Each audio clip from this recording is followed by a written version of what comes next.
एक नेता जनता के लिए काम करना चाहता है, कुछ नेता उद्योगपतियों के लिए काम करना चाहते हैं। बीजेपी का और आम आदमी का जो गैप है वो बहुत बड़ा है। दिल्ली के अंदर अरविंद केजरीवाल से बेहतर मुख्यमंत्री हो ही नहीं सकता।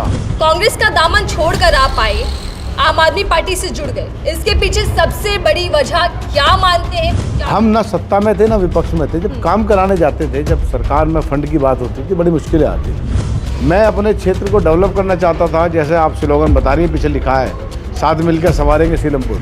मुझे दुख होता था जब मुझसे लोग कहते थे हमें एडमिट करा दो, इलाज करा दो, और वहाँ इलाज नहीं होता था। पब्लिक इंतजार में बैठी है कि विधायक जी आ जाएंगे। 5 साल वो विधायक जी गए नहीं, किसी के पास मिले ही नहीं।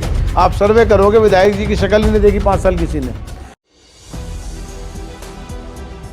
नमस्कार, आप देख रहे हैं 4 PM में आपके साथ नफीसा खान। दिल्ली का सियासी दंगल हर रोज रोचक होता जा रहा है। नेताओं के बयान इस तरीके से आ रहे हैं कि दिल्ली का सियासी घमासान बढ़ता जा रहा है। आम आदमी पार्टी, बीजेपी या फिर कांग्रेस, तीनों ही पार्टियां रेवड़ियां बांटकर कहीं ना कहीं होड़ लगा रही हैं कि कौन जनता को ज्यादा लुभा सके।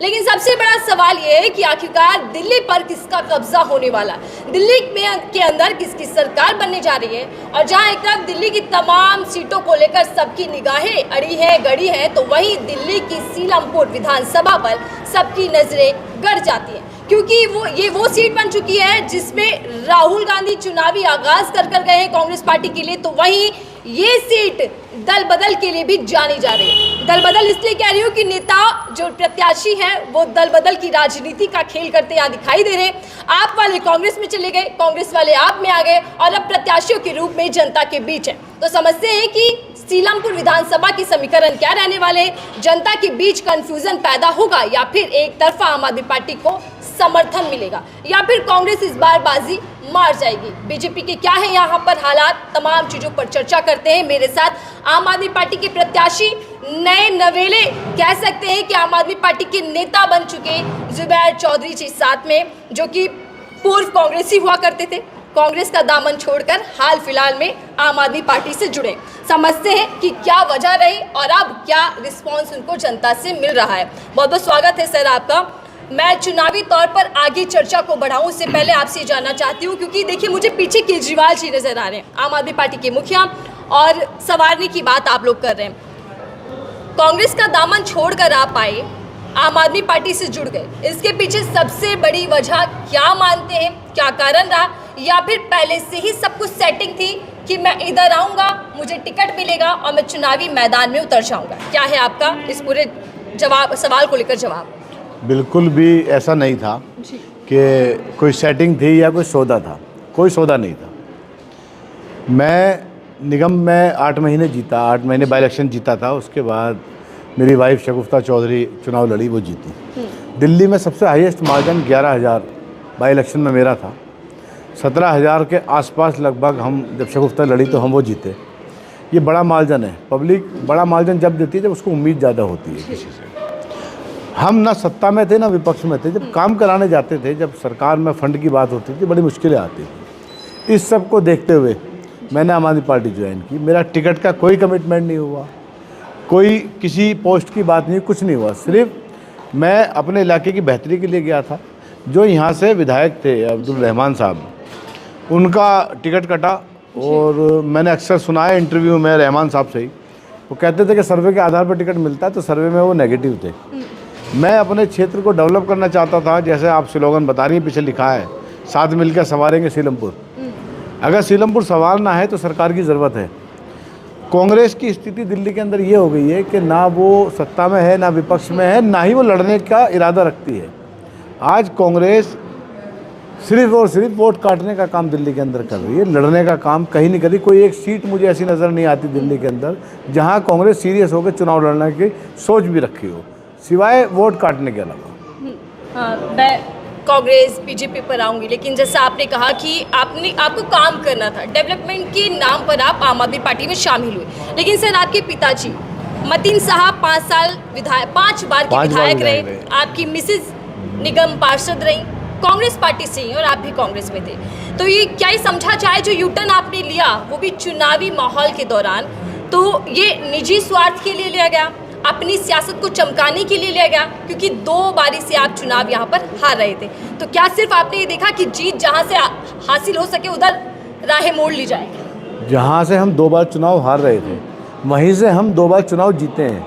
वो जो हमारा मार्जिन है वो मार्जिन बताता है कि वो विधायक वाला मार्जिन है। 11,000 का मार्जिन विधायक का होता है, 17,000 का मार्जिन विधायक का होता है। तो जो हम हार रहे थे उसके बावजूद जब हम 2 चुनाव जीत गए तो लालच सिर्फ ये था कि इलाके में दिक्कतें आ रही थी, इलाके में काम कराना था। मेरे यहाँ जगपरवे चंद हॉस्पिटल है, मेरे पर अक्सर लोगों के फ़ोन आते हैं कि बहू की बेटी की डिलीवरी होनी है, हॉस्पिटल फ़ोन कर दो। वहाँ हालत ये है हॉस्पिटल की कि उस हॉस्पिटल का नाम रेफ़र हॉस्पिटल हो गया है। वो जो भी ज़्यादा रेफ़र कर दिया जाता है क्योंकि कोई देखने वाला नहीं है, कोई सुनने वाला नहीं है। जब विधायक जी को कहा जाता था तो वो उसको टाल दिया करते थे। 5 साल 10 साल पहले इसकी हालत ख़राब होनी शुरू हुई। पहले वाले विधायक का टिकट कटा, फिर दूसरे का जो आए रहमान साहब, उनके टाइम में और बुरी हालत हो गई। मुझे दुख होता था जब मुझसे लोग कहते थे हमारे एडमिट करा दो, इलाज करा दो, और वहाँ इलाज नहीं होता था। मुझे दुख होता है जब मुझसे लोग कहते हैं कि इलाके के अंदर सीवर व्यवस्था चरमरा गई है। मैं उस सीवर को साफ़ कराना चाहता था लेकिन अधिकारी नहीं सुनते थे। मेरे यहाँ एक गांधी हरिजन स्कूल हुआ करता है, सबसे पुराना स्कूल सीलमपुर विधानसभा का है, जो गांधी कोइड हो गया है। वो 6 साल से टूटा हुआ है। उसके अंदर हमारी ही बस्ती के बच्चे पढ़ते। अगर वो स्कूल बन जाता, लेकिन वो स्कूल नहीं बना। आज भी अगर आप जाते हुए देखेंगे उस स्कूल को, वो खंडर पड़ा है, बिल्कुल जंगल बन गया है वो स्कूल। मैं उस स्कूल को बनाना चाहता हूँ, मैं उस स्कूल को बेहतर करना चाहता हूँ, मैं एजुकेशन पर काम करना चाहता हूँ। ये वजह रही सबसे बड़ी पार्टी बदलने की। हार जीत से फ़र्क नहीं पड़ता। जो 2 चुनाव हारे थे उससे बेहतर चुनाव हम जीते भी हैं। वो हारे थे हम, कोई अलग वजह रही होगी वो, लेकिन हारते टाइम भी हम बड़े मार्जिन में, जो टॉप 3 कैंडिडेट दिल्ली में कांग्रेस के थे उसमें एक चौधरी मतीन साहब रहे हैं दोनों बार। तो पब्लिक ने तो भरपूर समर्थन दिया है, लेकिन हालात होते हैं। और कई बार कहते हैं ना कि हार भी अच्छी होती है, दाग अच्छे हैं। तो ये हार भी शायद अच्छी थी कि उन हारों से कुछ सीख लिया होगा हमने और आगे बेहतर करने का काम करेंगे। चौधरी जी, आप कह रहे हैं कि ना हार के लिए ना जीत के लिए आप चुनावी मैदान में, और आम आदमी पार्टी का अगर दामन आपने थामा है तो वो काम के लिए थामा है, जिससे जनता के लिए सुविधाएं पैदा हो सके। लेकिन सवाल ये है कि आम आदमी पार्टी की दिल्ली के अंदर सरकार रही, 2 बारी से आम आदमी पार्टी के विधायक रहे, तो कमी कहाँ रह गई? सरकार, अधिकारी काम नहीं कर रहे थे, फिर जो विधायक था वो काम नहीं कर रहा था। अगर आप आपके साथ आए तो कैसे काम यहाँ पर हो पाएगा? विधायक काम नहीं कर रहा था। विधायक अगर काम करते तो कोई भी ऐसी चीज़ नहीं है। सीवर सफाई के लिए कोई स्पेशल पैकेज लाने की ज़रूरत नहीं है। सीवर सफाई के लिए कर्मचारी जल बोर्ड के पास होते हैं, अधिकारी होते हैं, JE एक्शन मशीनरी होती है, सब होता है। लेकिन आपकी इच्छा शक्ति कितनी है, आपका व्यवहार कैसा है, आप काम कराना चाहते हो या नहीं चाहते हो, डिपेंड इसके ऊपर करता है। जो विधायक थे उन्होंने इस पर ध्यान ही नहीं दिया। अब वो चेहरा बदल के, सिंबल बदल के दोबारा से लोगों के पास आ रहे हैं। यार सच्चाई बता रहा हूँ, पूरी विधानसभा में मैं घूमता हूँ, पब्लिक इंतजार में बैठी है कि विधायक जी आ जाएंगे। 5 साल वो विधायक जी गए नहीं, किसी के पास मिले ही नहीं। आप सर्वे करोगे, विधायक जी की शक्ल ही नहीं देखी 5 साल किसी ने। वो अगर काम करते तो टिकट नहीं कटता। और मैं तो इस पार्टी की अच्छाई मानता हूँ, आम आदमी पार्टी की। जिसने काम नहीं किया उसका टिकट काट दिया। और मैं अपने लिए भी मंचों से कहता हूँ कि अगर मैं काम नहीं करूँगा तो टिकट मेरा भी कटेगा अगली बार। काम तो करना पड़ेगा, और आपको मौका दिया गया है, सरकार फंड दे रही है, सरकार आपको साधन दे रही है।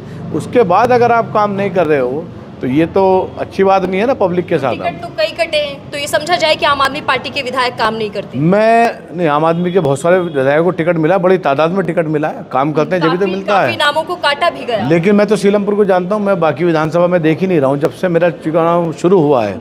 सच्चाई ये, मैं सोशल मीडिया पे नहीं देख पा रहा, मुझे नहीं पता किसका कटा है किसका नहीं कटा। लेकिन सीलमपुर में जिनका कटा है उनका टिकट तो सिर्फ काम ना करने की वजह से कटा है। सीलमपुर में आजकल शेरो शायरी चल रही है बहुत, तो इधर उधर की बात ना कर, ये बता टिकट क्यों कटा। टिकट कटने की बड़ी वजह यही है कि काम नहीं किया उन्होंने। चलिए, उनका टिकट कटा लेकिन आपको मिल गया। तो इस जो उपहार के तौर में आपको सीलमपुर का टिकट मिला है, उसको आप कैसे देखते हैं? और आप जब आप जनसभाएं कर रहे हैं, जनता के बीच जा रहे हैं, मिल रहे हैं, तो कैसा रिस्पांस मिल रहा है? क्या लोगों के बीच में एक और ये भी कन्फ्यूजन है कि आप कांग्रेस के नेता होते थे, अब आम आदमी पार्टी के लिए वोट मांग रहे हैं, तो कैसा रिस्पांस लोगों का है? जब मैंने पार्टी चेंज की तो लोगों में कुछ नाराज़गी थी। नाराज़गी इस बात को लेके थी कि हमसे बात कर लेता, पूछ लेता, जब पार्टी छोड़ता डिस्कस कर लेता। लेकिन ये बड़ा फैसला था, शायद डिस्कस नहीं कर पाया मैं लोगों से। उस टाइम नाराज़गी थी। और अब लोग मुझसे आके कहते हैं बड़ा अच्छा डिसीजन लिया तूने, ये सही किया तूने, ये ज़रूरी था। अगर क्षेत्र की बेहतरी चाहिए, क्षेत्र को बेहतर बनाना है, तो हमें ऐसी सरकार चाहिए जो पब्लिक का काम करना चाहती हो। अरविंद केजरीवाल काम करना चाहते हैं, लोगों को उन पर यकीन है। मैं क्षेत्र का विकास करना चाहता हूँ। मैं जब पब्लिक में जाता हूँ, पब्लिक से मैं वोट मांगता हूँ, तो पब्लिक का एक कन्फ्यूज़न जो आप कह रही है, कन्फ्यूज़न तो नहीं है, कन्फ्यूज़न ये था, वो चाहते थे चौधरी मतीन को विधायक, चौधरी ज़ुबैर को विधायक, और सरकार चाहते थे आम आदमी की। तो यहाँ कन्फ्यूज़न हो जाता था कि यार विधायक इसको चुनेंगे, सरकार वहाँ बनेगी, तो कैसे करें। अभी दोनों मिल गए हैं तो वो पब्लिक तो खुश है। तो आपने आसान कर दिया पब्लिक, मैं आसान कर दिया, सच्चाई बता रहा हूँ मैं आपको। पूरे विधानसभा में मैं 93 से चुनाव हो रहे हैं, 98 से तो मैं चुनाव देख रहा हूँ। इतना अच्छा चुनाव, इतना उत्साह पब्लिक के अंदर मैंने आज तक नहीं देखा है जितना इस बार मैं देख रहा हूँ। और इस बार न केवल सीलमपुर सीट पर बल्कि पूरी दिल्ली का चुनाव बेहद महत्वपूर्ण है और लोगों की निगाहें हैं। सर पीछे लिखा है साथ मिलकर संवारेंगे सीलमपुर, तो क्या 10 सालों में नहीं संवर पाए जैसा कह रहे हैं? नहीं संवर कमी रही क्या आम आदमी पार्टी की? पार्टी प्रतिनिधि की कमी रही। जिसको जिम्मेदारी, देखो विधायक का काम होता है सरकार तक, अगर सीवर खराब है और अधिकारी काम नहीं कर रहा है तो विधायक की जिम्मेदारी है कि वो सरकार के पास जाए और उसको कार्रवाई कराए, उस पर अधिकारी चेंज कराए, मशीनरी का इस्तेमाल लाए, और जो मशीनें, मैन पावर है जो उसको चाहिए उसको लाए और कराए काम। वो विधायक ने नहीं किए। सरकार की कमी नहीं, सरकार ने साफ पानी दिया, इलाके तक साफ पानी आया, गली इलाके में आके गंदा हुआ, ये जिम्मेदारी विधायक की थी। अगर गंदा पानी आ रहा है, लीकेज कहीं है तो उस पर ध्यान देना चाहिए था। सीवर ओवरफ्लो है तो कर्मचारियों को देखना चाहिए था। कर्मचारी हैं, अधिकारी हैं, मशीनरी है, फिर क्यों नहीं हो रहा? क्योंकि विधायक ध्यान नहीं दे रहा था। विधायक का ध्यान शायद कहीं और रहा होगा, सरकार ने मना नहीं किया काम के लिए। लेकिन इसी बदहाली को देखकर भारतीय जनता पार्टी हमले पर हमले कर रही है आम आदमी पार्टी पर कि आपदा में दिल्ली आ चुकी है, दिल्ली बेहाल है, लेकिन जो मुखिया है वो शीश महल में मस्त है। इस तरीके की जो आरोप लग रहे हैं उस पर क्या जवाब? जब किसी पे कुछ बचता नहीं ना, तो वो फिर यही बात करता है, इसके घर में टाइल लगी है, इसने कपड़े कैसे पहने हैं, इसने जूता कैसा पहना है। अरविंद केजरीवाल अकेले मुख्यमंत्री हैं पूरे हिंदुस्तान के अंदर जो खुलेआम मंचों से कहते हैं कि अगर मैंने काम किया है तो मुझे वोट दो, काम नहीं किया तो वोट मत दो मुझे। ऐसा कहने वाला कोई मुख्यमंत्री नहीं है। काम के आधार पर अरविंद केजरीवाल वोट मांगते हैं, और ये शीश महल बता के वोट मांग रहे हैं कि ये शीश महल बना दिया। अगर ऐसा ही है तो पूरे दिल्ली के अंदर, लुटियन जोन के अंदर सभी एमपीओ के, मंत्रियों के बंगले हैं। एक दिन सबके यहाँ विजिट कर लेते हैं पब्लिक के लिए, पूरे दिल्ली के खोल दो, पब्लिक खुद देख लेगी किसका शीश महल है और किसका नॉर्मल घर है। जब सरकारी घर मिलता है तो सरकार अपने हिसाब से सुविधाएं उसमें देती है। ये तो नॉर्मल घरों में भी है, जो अरविंद केजरीवाल जी के घर में सुविधा है वो तो नॉर्मल घरों में भी है। मैं बहुत एमपीओ की कोठियों में गया, उनमें भी है। सबका खोल दो। आप विकास की बात क्यों नहीं करते हो? आप क्यों नहीं कहते हो इस बात को कि हम दिल्ली अरविंद केजरीवाल से बेहतर बना के दिखा देंगे, हम इससे अच्छी सुविधा दे सकते हैं, हम 200 यूनिट बिजली दे सकते हैं। क्यों दिक्कत है? क्योंकि आप इसलिए नहीं देना चाहते कि बाकी राज्यों में आप नहीं दे रहे हो। आपसे बाकी राज्य पूछते हैं कि दिल्ली के अंदर जब बिजली फ्री मिल रही है तो भैया तुम क्यों नहीं देते? राजस्थान में, मध्य प्रदेश, छत्तीसगढ़ में दिल्ली के अंदर महिलाओं के लिए बस फ्री है तो आप क्यों नहीं करते हो? दिल्ली के अंदर साफ पानी मिल रहा है तो आप साफ पानी क्यों नहीं दे सकते हो? बीजेपी का घोषणा पत्र आ चुका है, कई वादे और दावे बीजेपी भी कर रही है। 30 साल हो गए लगभग भाजपा को घोषणाएं करते हुए। 30 साल से मैं उनको देख रहा हूँ, घोषणा के सिवा उन्होंने कुछ नहीं किया है। वो हर बार जब चुनाव आता तैयार होकर आते हैं, अपना कोट वोट पहन के, कुर्ता वुल्ता कलब लगा के, जी इस बार हम सरकार बनाएंगे। और 98 से ये टाइम आ गया उनको, लगभग 27-28 साल हो गए हैं। ये ख्वाब ही उनका रह गया है। और मैं सच्चाई बता रहा हूँ, इस बार भी उनका ख्वाब ही रहने वाला है। 28 सीट 2013 में आम आदमी ने जीती थी, दूसरा फिर 62 के आसपास जीती। इस बार हो सकता है वो रिकॉर्ड भी टूट जाए। दिल्ली के अंदर 70 की 70 सीटें आम आदमी पार्टी की झोली में जाने वाली। चैलेंज कर रहे हैं, चैलेंज कर रहे हैं, लेकिन भारतीय जनता पार्टी तो दावा कर रही है सरकार बनाने का। इस बार बदल कर रहेंगे आप, बड़े बड़े एडवर्टीजमेंट सड़कों पर देंगे। वो हर बार करते हैं और कुछ सेटिंग भी है उनकी, वो कर लेते होंगे। लेकिन दिल्ली के अंदर ना उनकी सेटिंग चलेगी, ना उनके दावे चलेंगे। पब्लिक सुनना ही नहीं चाहती उनको। पब्लिक अरविंद केजरीवाल हिंदुस्तान में अकेला नेता है जिसने कहा कि मैं किस 100 रुपये दूंगा। आप सड़कों पे लोगों से पूछो, लोग कहते हैं कि हमें यकीन है कि ये कह रहा है तो दे देगा, क्योंकि इसने 200 यूनिट बिजली फ्री दी है, इसने महिलाओं को बस सफ़र फ्री दिया है। लोगों को हिंदुस्तान में अकेला नेता है जिसकी बातों पे यकीन है। उसके अलावा कोई नेता बताओ। नेता तो रोज़ पता नहीं क्या क्या कहते हैं। अब इनसे पूछो भाजपा वालों से, कहेंगे हाँ मंगल पे ले जाएंगे आपको, हमने एलन मस्क से बात की है, तैयार करवा रहे हैं। लेकिन अरविंद केजरीवाल अगर ना भी कहे, उसने अरविंद केजरीवाल जी ने तो नहीं कहा मैं बस फ्री करूँगा, फिर भी कर दी। लोगों को यकीन दिल्ली के अंदर सिर्फ अरविंद केजरीवाल पे, किसी पे नहीं है। ये कितने भी ख्वाबी पुलाव बनाते हैं, कोई फर्क नहीं पड़ता इनसे। बीजेपी के दिग्गज नेता रैलियां कर रहे हैं, अमित शाह जी आते हैं, पीएम मोदी आते हैं, यहाँ तक कि पीएम मोदी तो आपदा का वार कर कर जाते हैं, भ्रष्टाचार को लेकर आपको घेरते हैं, कट्टर बेईमानी का टैग आपको देकर गए। तो ये जो डेंट लगा है आम आदमी पार्टी की इमेज पर, ये कैसे आप क्लीन कर पाएंगे इस चुनावों में? कोई डेंट नहीं है, पब्लिक जानती है। अगर इन पर डेंट था, ये दागी थे, तो जेल से सारे बाहर एक एक करके क्यों आ गए? पहली बात, दिल्ली के अंदर अगर भाजपा वाले कुछ करना चाहते हैं, दिल्ली के अंदर 7 सांसद भाजपा के हैं पिछले 10 साल से। 10 साल से ही आम आदमी की सरकार है दिल्ली के अंदर। भाजपा एक काम गिनाए कि भाजपा केंद्र में बैठी है 10 साल से, भाजपा के सांसद हैं, सारे अधिकारी, सारा संसाधन, पैसा, सब कुछ इनके पास है। उसके बावजूद उन्होंने दिल्ली के अंदर 10 साल में जनता के लिए कौन सा काम किया, वो बता दें एक बार। एक काम नहीं गिना पाते। लास्ट में आके या तो हिंदू मुसलमान पर आ जाएंगे, या शीश महल पर आ जाएंगे, या दूसरे की कमियां बताते रहेंगे।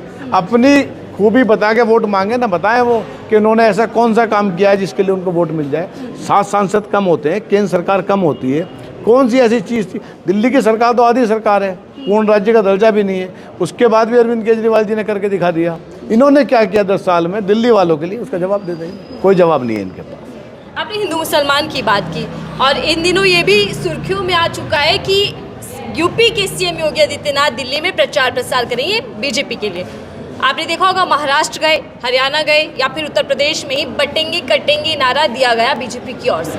ये नारा दिल्ली में भी दिए जाने की संभावनाएं बढ़ गई हैं। ऐसे में आपके पास क्या काट है, आप कैसे इस नारे का जवाब देंगे? पब्लिक देगी, हम नहीं देंगे।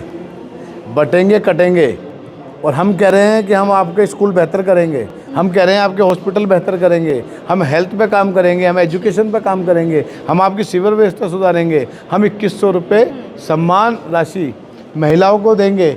हम आपसे कह रहे हैं कि हम जो संजीवनी योजना है उसके अंदर बुजुर्गों का इलाज कराएंगे।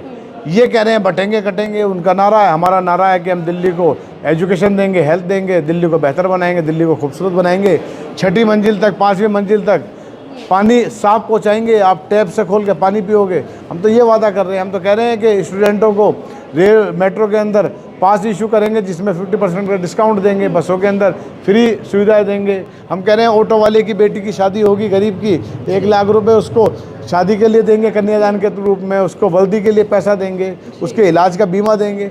ये बटोंगे कटेंगे कर रहे हैं, हम काम क्या कर रहे हैं? पब्लिक बताएगी कि वो विकास पे वोट देना चाहती है, काम पे वोट देना चाहती है, या बटोगे कटोगे नारों पे देना चाहती है। जाहिर तौर पर फैसला तो पब्लिक ही करेगी, और इसीलिए पब्लिक को लुभाने के लिए वादे और दावे किए जा रहे हैं। आप कह रहे हैं कि आपने काम किया और काम की राजनीति पर आप लोग वोट मांग रहे हैं।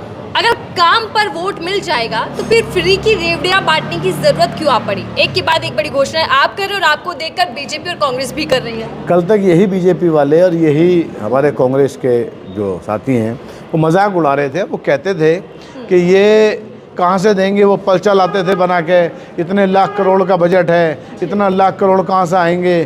कलते कलते जब उनके पब्लिक ने नहीं सुना तो हमारे 2100 का मजाक उड़ा रहे थे, और अब खुद 2500 की घोषणा करते हैं। दूसरे वाले भी घोषणा करते हैं। अगर हमारा वाला नहीं दे रहा था तो तुम कहाँ से कर रहे थे भैया? तुम पे कहाँ से आ रहा था? अरविंद केजरीवाल दिल्ली के अंदर काम करना चाहते हैं। एक तरीका ये है कि इस पैसे को लूट लिया जाए, बड़े उद्योगपतियों में कर्जे माफ़ी के तौर पे दे दिया जाए, या गरीब जनता को दे दिया जाए। अरविंद केजरीवाल ने वही पैसा गरीब जनता को दिया है। 200 यूनिट का फ़ायदा पूरी दिल्ली उठा रही है, चाहे अमीर हो या गरीब हो। संजीवनी योजना का फ़ायदा पूरी दिल्ली के गरीब आदमी उठाएगा, 2100 का उठाएगा। फ्री महिला बस, मैं सबसे पूछता हूँ, कोई महिला अगर पैसे वाली भी होती है उसके लिए भी तो फ्री बस है, मना ही नहीं है।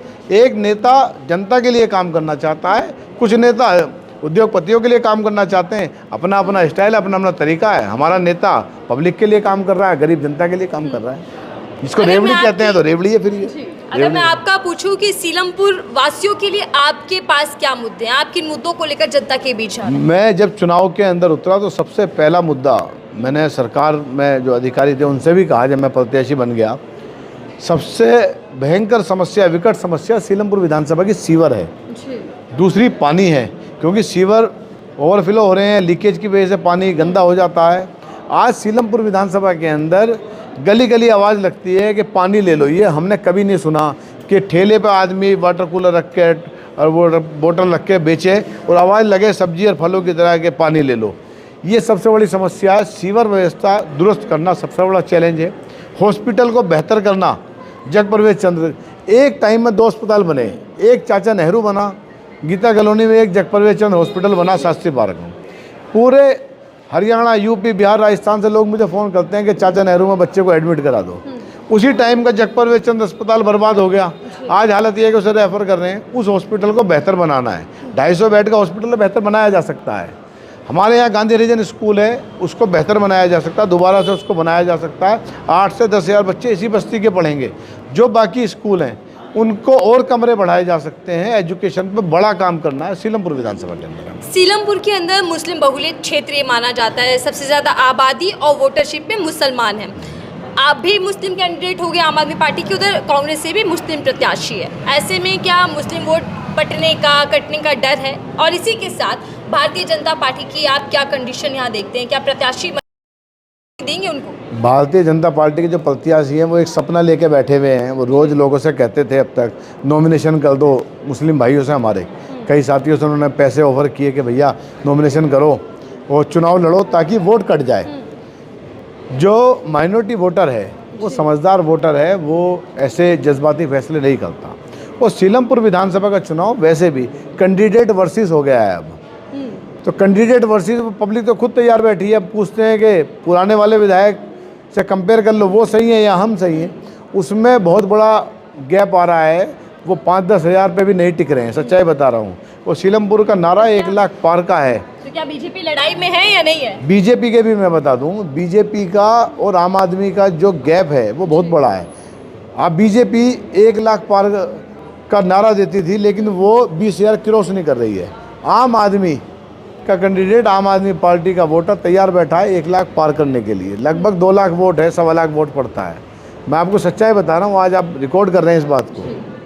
भाजपा 20 हज़ार क्रॉस नहीं करेगी और कांग्रेस 10 हज़ार क्रॉस नहीं करेगी सीलमपुर के अंदर। गैप इतना लंबा है। पब्लिक का आकलन है, मेरा नहीं है। हासिल करने पूरी दिल्ली की सबसे बड़ी जीत ऊपर वाले ने चाहा तो सीलमपुर विधानसभा हो गई। ये मेरा आकलन नहीं है, जनता का आकलन है। जनता इस बात को ठान के बैठी है कि बड़ी जीत सीलमपुर से करके भेजेंगे। ठीक है। राहुल गांधी आए, क्या उसका भी प्रभाव यहाँ पर नहीं पड़ेगा? राहुल गांधी बड़े नेता हैं, जहाँ वो आए थे वहाँ अमूमन भीड़ होती है। लेकिन मैंने उसकी बहुत फोटेज देखी हैं उस रैली की। उसमें तकरीबन लोगों से जब पत्रकारों ने पूछा, सभी चैनलों के थे, तो उन्होंने कहा कि हम राहुल गांधी को देखने आए थे, वोट हम चौधरी जुबैर को देंगे, आम आदमी को देंगे। ये बड़ी तादाद थी वहाँ। और पूरी दिल्ली से लगभग 250 बसों में भर के 70 विधानसभाओं से लोगों को लाया गया था। उसके बाद भी पब्लिक इकट्ठी नहीं हो पाई। मुझे दुख है, मैं उस पार्टी में रहा हूँ। राहुल जी एक टाइम में हमारे नेता रहे हैं। मुझे दुख है कि उनको ऐसी सड़क पर ला के उन्होंने खड़ा कर दिया। ये शर्म की बात है। राहुल जी बहुत बड़े नेता हैं, देश के नेता हैं, और वहाँ पब्लिक ना होना और पब्लिक का रिएक्शन नेगेटिव होना वो अच्छी बात नहीं है। राहुल जी इंडिया गठबंधन के मुखिया हैं वैसे भी। लेकिन दिल्ली में वही इंडिया गठबंधन थोड़ा सा तनावपूर्ण दिखाई दे रहा है। बहरहाल मैं आखिरी सवाल आपसे ले रही हूँ, क्योंकि आप अभी आम आदमी पार्टी के नेता हैं, इससे पहले आप कांग्रेस के नेता रहे। कांग्रेस में लंबे समय तक आपने काम किया। उस टाइम की दिल्ली, शीला जी वाली दिल्ली वर्सेस केजरीवाल का दिल्ली मॉडल, कौन ज़्यादा बेहतर, कौन सा मॉडल अगर चर्चाओं के तौर पर देखा जाए जिसमें ज़्यादा काम हुआ तो कौन सा, शीला या फिर केजरीवाल? शीला जी 15 साल दिल्ली के मुख्यमंत्री रहीं। जब शीला जी ने काम शुरू किया था तो उस टाइम दिल्ली वाकई बेहाल थी, इसमें कोई डाउट नहीं है। शीला जी बड़ी नेता रही हैं, शीला जी ने काम किया है, मैं इसको डिनाई नहीं कर रहा, मना नहीं कर रहा। लेकिन उस काम को और बेहतर करने का जो काम किया वो सिर्फ अरविंद केजरीवाल ने किया है। अगर आप कंपेयर करोगे तो अरविंद केजरीवाल का जो विज़न है वो बहुत बड़ा है, बहुत ऊंची सोच है। 24 घंटे बिजली आती है, घरों से इन्वर्टर, जनरेटर, स्टेबलाइजर गायब करने का काम अरविंद केजरीवाल ने दिल्ली के अंदर किया है, ये कोई और नहीं कर पाया। शीला जी बेहतर थी, अपने अपने टाइम पे सब बेहतर रहे हैं। साहब सिंह वर्मा भी बेहतर रहे हैं, शीला जी भी बेहतर रही हैं। चुनाव इसी तर्ज पर लड़ा जा रहा है कांग्रेस की ओर से कि शीला वाली दिल्ली वापस बनाएंगे दिल्ली को हम, क्योंकि बेहाल दिल्ली हो चुकी है। बीजेपी तो पहले ही कह रही है आपदा में है दिल्ली। बीजेपी स्लोगन देती है, नारे देती है, लेकिन दिल्ली की जनता अरविंद केजरीवाल के कामों को जानती है, अरविंद केजरीवाल के तरीकों को जानती है। दिल्ली के अंदर अरविंद केजरीवाल से बेहतर मुख्यमंत्री हो ही नहीं सकता। सबसे तैयार है बीजेपी को मात देने की? बीजेपी गिनती में भी नहीं है, चर्चा में भी नहीं है। दिल्ली की बात करूँ तो मैं पूरी दिल्ली की बात कर रहा हूँ, आप देख लेना। बीजेपी अगर 3 सीट भी दोबारा रिपीट कर जाए तो बहुत बड़ी बात होगी उन लोगों के लिए। बीजेपी कहीं नहीं है। 40 स्टार प्रचारक बीजेपी की ओर से दिल्ली में उतारे गए हैं। मैं कह रहा हूँ 400 उतार दें। अरविंद केजरीवाल अकेले काफ़ी है, अरविंद केजरीवाल का एक एक कार्यकर्ता काफ़ी है। हर गली, हर चौराहे, हर चौक पे अरविंद केजरीवाल का। मैं जब वोट मांगने जाता हूँ, मैं कैंपेन करता हूँ, तो सच्चाई बताऊँ, मैं सुबह 6 बजे निकलता हूँ, रात को 2 बजे तक मैं वोट मांगता हूँ। और जब मैं थका हुआ भी होता हूँ और ऊपर से मुझे बोलते घर से झाड़ू दिखाती है, सिंबल दिखाती है, हमारा एनर्जी आ जाती है। हर घर में अरविंद केजरीवाल के स्टार प्रचारक बैठे हुए हैं। वो बच्चा जो इस बेहतर स्कूल में जाता है, वो बहनें हमारी जो बसों के अंदर जाती हैं, वो इंसान जिसको अस्पताल के अंदर अच्छा इलाज मिलता है, सारे स्टार प्रचारक हमारे यही है। वो स्टार प्रचारक लाए, हमारा स्टार प्रचारक हर घर के अंदर बैठा हुआ है। अरविंद केजरीवाल का सिपाही हर घर के अंदर बैठा हुआ है। एक एक स्टार प्रचारक बैठा हुआ निकल के वोट करेगा, आप देखना 5 फरवरी। ठीक है, धन्यवाद हमसे बातचीत करने के लिए और हमें समय देने के लिए। हमारे साथ आम आदमी पार्टी के प्रत्याशी जुबेर चौधरी जी थे, जो ये साफ कह रहे हैं कि दिल्ली के अंदर भारतीय जनता पार्टी की स्थिति बेहद खराब रहने वाली है। 3 सीटों का आकलन वो दे रहे हैं कि बीजेपी के खाते में जा सकते हैं। लेकिन आम आदमी पार्टी फिर से सरकार बनाती है या नहीं बनाती, ये देखना होगा, क्योंकि हुंकार तो चारों ही ओर से भरी जा रही है कि इस बार दावे सरकार बनाने के। लेकिन आम आदमी पार्टी की राहें कितनी आसान रहती हैं, कौन किसका खेल बिगाड़ता है और क्या दिल्ली में वापसी कर रही है आप, इस पूरी चर्चा को लेकर आपकी राय क्या साझा कीजिएगा, कमेंट बॉक्स में लिखिएगा। देखते रहिए 4 PM। मैं थी आपके साथ नफीसा खान।